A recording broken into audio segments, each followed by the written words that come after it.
তো আমি তো বাবার বাড়ি থেকে আমার শ্বশুর বাড়ি চলে আসি। তো চলো তোমাদের সাথে আজকে আমি শেয়ার করব আমি আজকে ইফতারে একা একা কি কি মানে রান্না করলাম। তো এখানে আমি রান্না করতেছি আর দেখো আনামত চলে আসে দেখতে কি করে আমি রান্না করতেছি।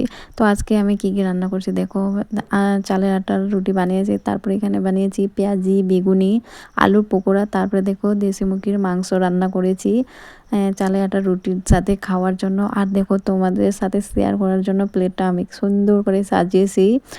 তারপরে তোমাদের রোজাগুলো কীভাবে কাটতেছে, আমার তো আলহামদুলিল্লাহ খুব ভালো কাটতেছে, খুবই ভালো লাগতেছে দেখতে দেখতে। অনেকগুলো রোজা পার হয়ে গেল, খুব মায়া লাগতেছে। এত তাড়াতাড়ি রোজার মাসটা আসলো, আবার এত তাড়াতাড়ি চলে যাচ্ছে, কেমন একটা লাগতেছে। আর দেখো রাতে কিন্তু আমার ভাস্তির বার্থডে ছিল, আজকে আমার ভাস্তির বার্থডে ছিল, রাতে আমরা ওর বাড়িতে গিয়েছি বার্থডে সেলিব্রেশন করার জন্য। তেমন কিছু করিনি, শুধু কেক কাটছে আর পায়েস দিয়ে ফাতিহা করেছে। তো এখানে আমরা হাসতেছিলাম, ওটার নাম কি আমি জানি না, ওটা কোনো কাজই করতেছিল না।